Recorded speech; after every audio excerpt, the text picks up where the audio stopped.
เต็ม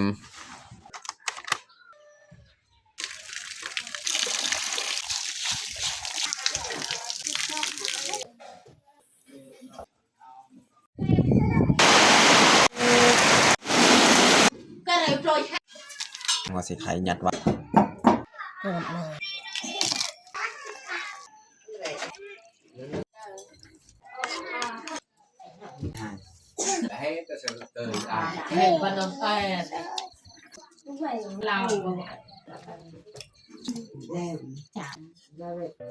อย่าลืมกดไลค์กดแชร์และกดติดตามเด้อพี่น้องกล่าวทักทายสบายดีเบิร์ดสู่ครูสุคนเนาะยินดีต้อนรับเข้าสู่สองบ่าวยืงแล้วก็มื้อนี้ก็บ่ได้ไปไสยังอยู่บ้านอยู่เฮือนเพราะว่าเบิ่งสภาพบรรยากาศมื้อนี้ก็มันบดบางทีนี่ฝนตกก็เลยมื้อนี้นี่เฮาพาเมียเก็บเสื้อผ้าต่างๆเอาไปซักเพราะว่าใส่ก็ลายมือแล้วบ่ได้ซักเครื่องลายก็เลยมื้อนี้สิพาเมียเก็บเครื่องของแล้วเอาไปซักเนาะถึงว่าจะบ่แดดเฮาก็เอาไปซักเลยเนาะเพราะว่ามื้อนี้นี่เฮาอยู่บ้านสิเข้าป่าเข้าห้วยมันก็ลำบากยามฝนตกเนาะมีแต่ทุกคนติดตามเบิ่งติดตามชมกับพวกเฮาได้ยาวๆเลยตอนนี้เมียก็สิเก็บเครื่องของเนาะลายมือและเฮาบ่ได้เก็บเอามาซักมื้อนี้แหละเครื่องนี้เต็มกระติกลายแหละเครื่องน้องแพงน้องพลอยอีก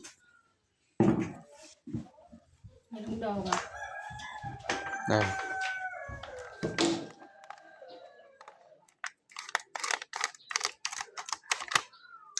จะใส่เฟบทงไม้สบู่นี่ส่วนหลายเนี่ยเขาจะใส่ของไทย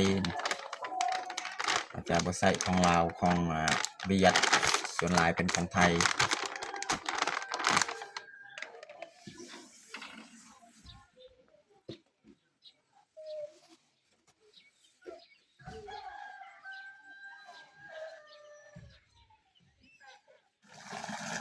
ตอนนี้เขาก็เอาเครื่องของเขามาไว้อยู่ท่าน้ำเรียบร้อย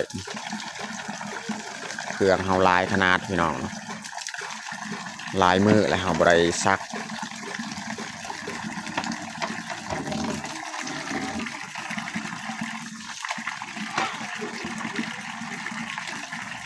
ถ้ากับมือเอาเด็กสัมผัสดาว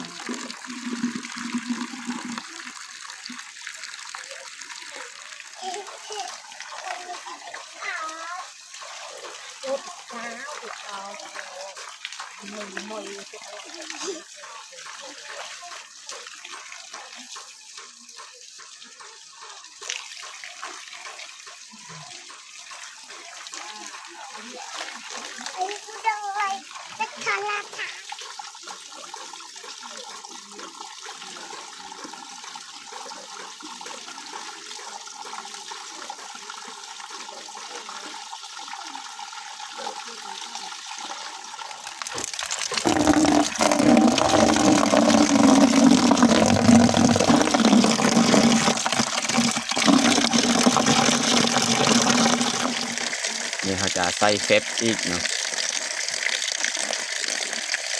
ไปแล้วสัมผัสเนาะขล่นก้อนเนี่ยจึงใส่ทรงเสื้อ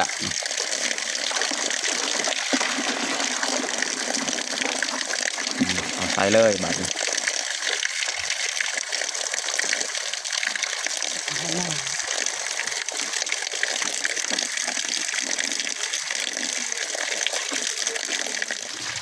อันนี้เราใส่แล้วเขาก็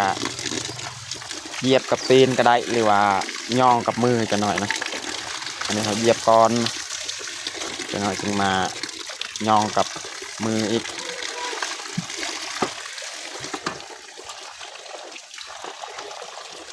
เราไปอย่างเปลืองบุโดยยังอันไหนมันเด็กมันดกเนี่ยใส่อ่านอะไรยังเลยยังเล่นโบนมาจะลื่นใส่เอาวะ การ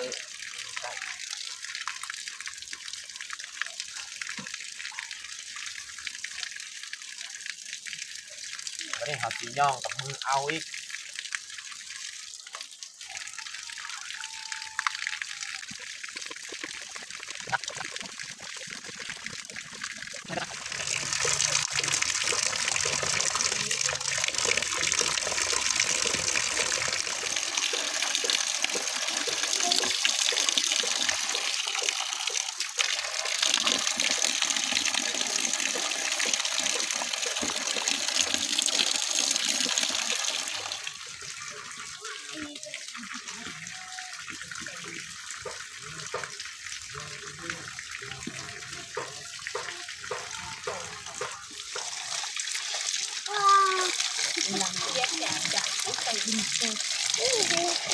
ตีดักที่กด Wow, yes. Wow. ถ้าพวกเปิ่น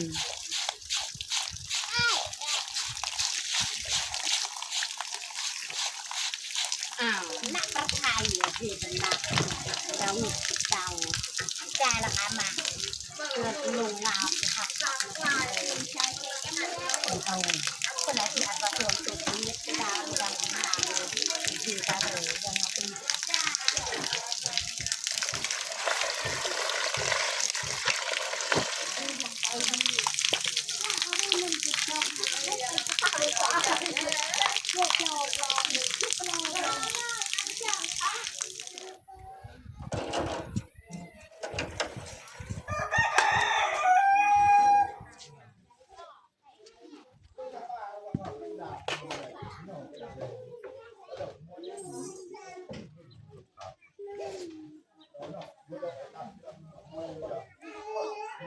วันนี้เขาจะเริ่มตากเลยแต่ว่าตอนนี้ก็อยากแดดหน่อยหนึ่งแล้ว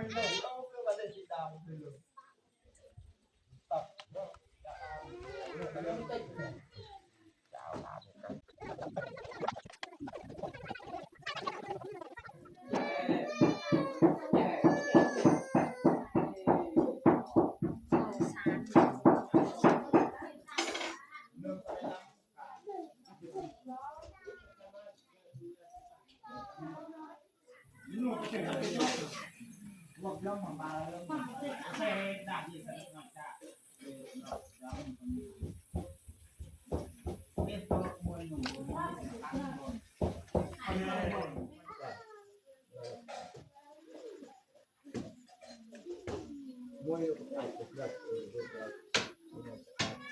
ไปคุยกับเรื่องเอาเวียดตีเลย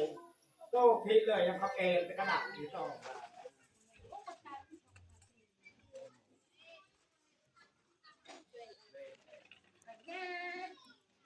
ไม่ยังนะไงกันดักจุกจุก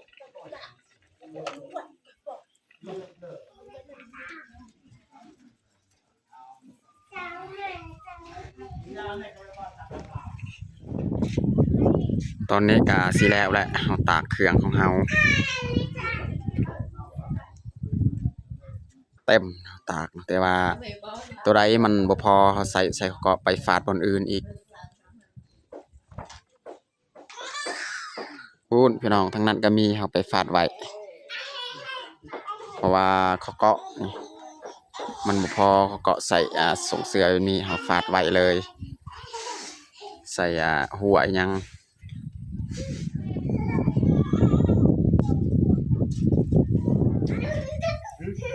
เรียบร้อยพี่น้องเนาะตากเครื่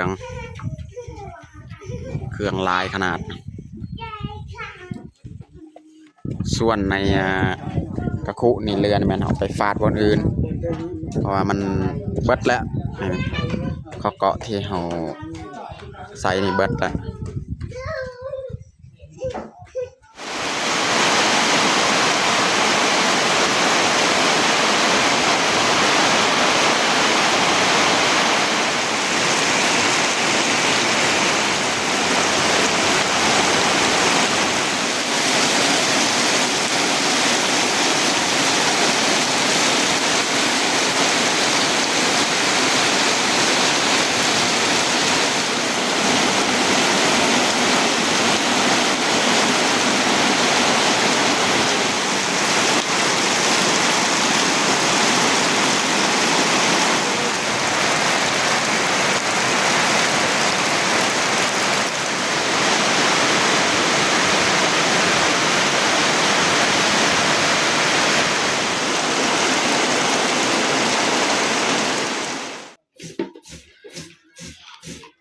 อนนี้เฮากะมาต่อขับแรงอีกพี่น้องเนาะ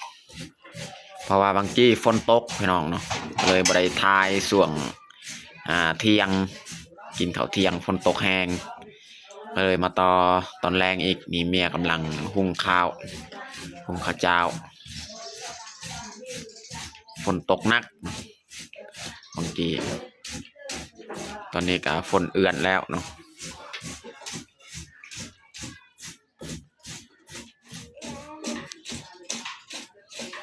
หุงข้าวเจ้าตอนแรงมื้อนี้พี่น้อง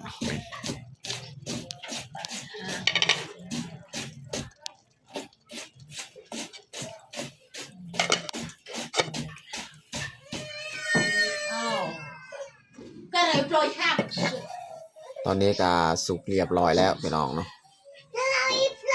หุงข้าวเจ้าพี่น้องเนาะ มึงจัดการ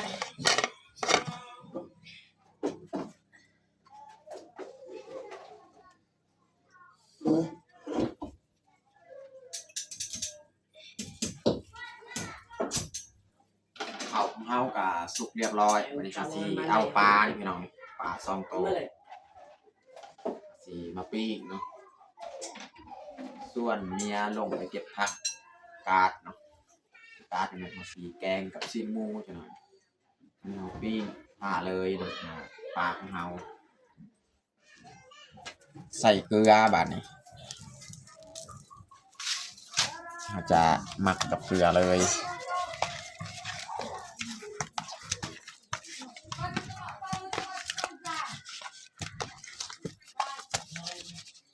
วันนี้เขาสีเอาหัวสีไข่พี่น้องเอาหัวสีไข่ยัดไว้ในท้องของมัน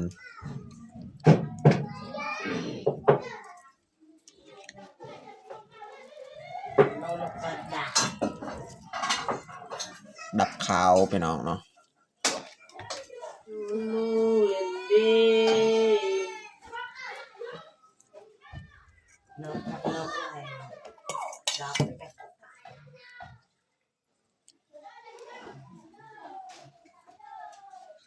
ตั้งว่าไม่ มีเมียไปเอาผักกาดเรียบร้อยเอาปิ้งปลานี่ก้อนแล้วจึงมาแกงผักอันนี้พี่น้องผักกาดพันไม้ตัวนี้นี่เบายึงก็เอาพันตัวไม้มาปลูกเนาะเบายึงก็บ่เคยได้กินเนาะผักนี่พันแบบนี้นี่พี่น้องเบิ่งใบนี่พันตัวไม้อีกเบายึงเอามาปลูกก็เลยเก็บลองมาแกงกินว่ามันเป็นอะไรรสชาติมัน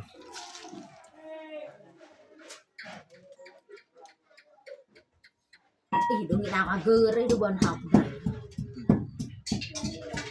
นี่เขาตั้งผักพริกกระเทียมข่าตัวปิ้งปลาของเรายังมันสุกแกงมันพลอยปอกไข่ไทยละกระยมอ้าวกินบัดนี้เปิดเลยครับกินกับข้าวกินกับข้าวนี่กินจ่ายก่อนจะนาน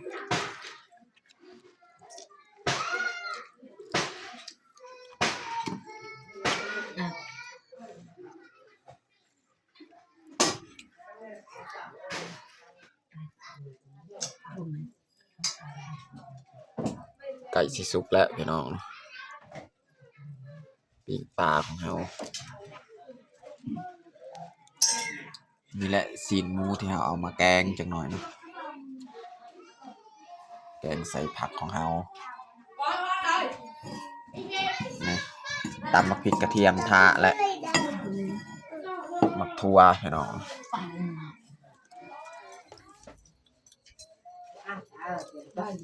ตอนนี้ก็สุกเรียบร้อยพี่น้องปีกปลาของเรานี่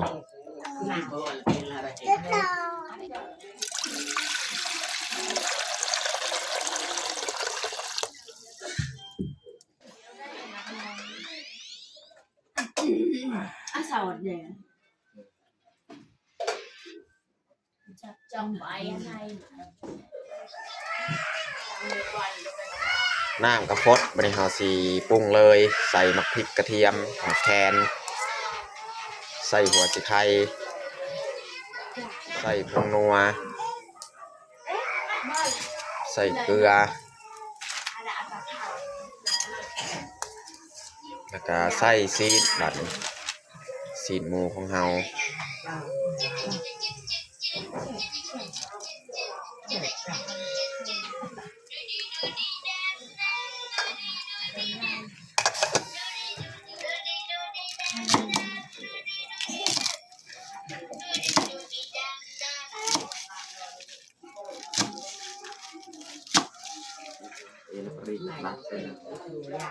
cái sau đó thì dọc từng đợt này ơi là về lại rồi bên sau ตั้งนี่เฮาสิใส่เลยผัก anh nào có biết ăn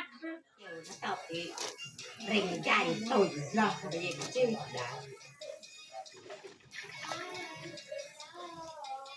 hay là chặt là cái nồi cái hay lục chặt lục cái em lục cái chặt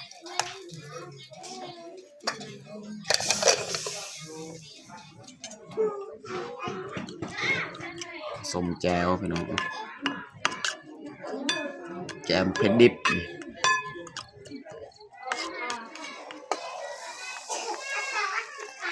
ตอนนี้ก็สุกเรียบร้อยพี่น้องแกงผักกาดใส่ซีดหมูพี่น้อง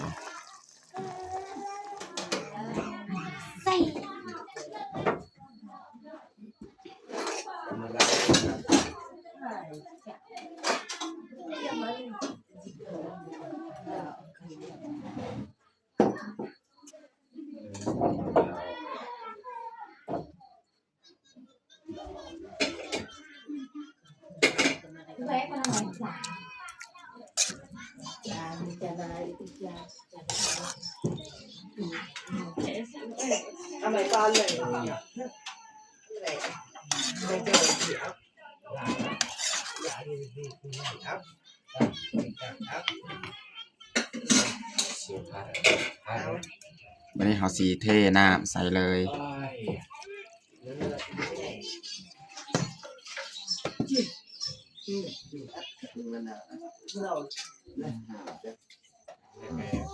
ตักข้าวใส่ถ้วยเลยเนาะ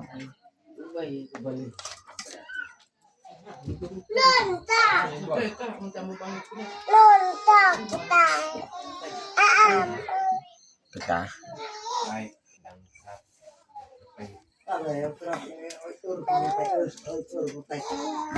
สิ่งนี้แหละจึงน้อยบัดเลยจึงตักไม้พี่น้อง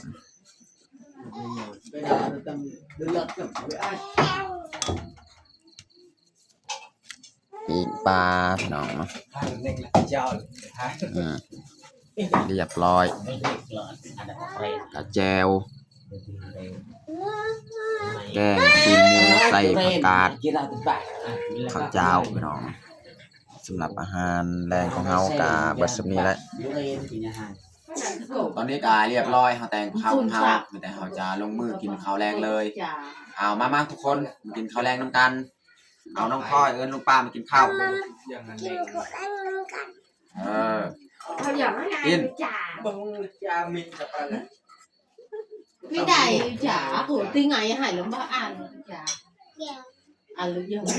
chả này như ba bánh lọc mẹ bây giờ bố bác hay đúng tên là nhà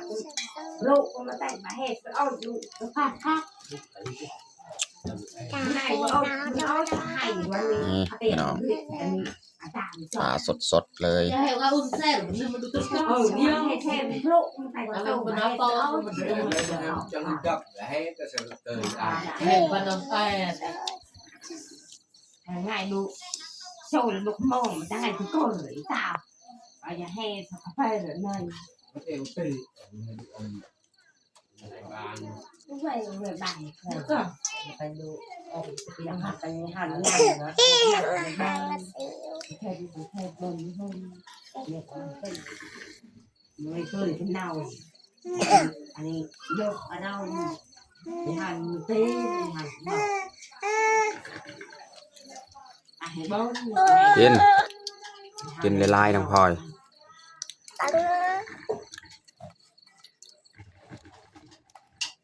Thôi chọc mẹ đã được rồi mà.